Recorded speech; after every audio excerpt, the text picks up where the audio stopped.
Kiro versus Claude AI.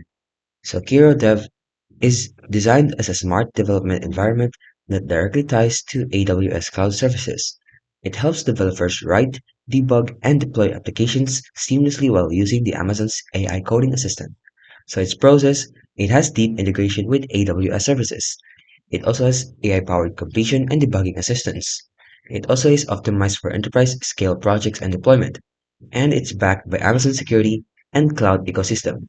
The downside is it has limited access outside of AWS ecosystem, and it's still relatively new for the smaller community support compared to rivals. Now, Cloud Code, or by Anthropic Cloud AI, is a specialized developer-focused extension of the Cloud AI Assistant. It emphasizes safety, conversational debugging, and real-time coding support. What it offers is a strong natural language interaction for debugging and explanations. It works across multiple coding languages and frameworks.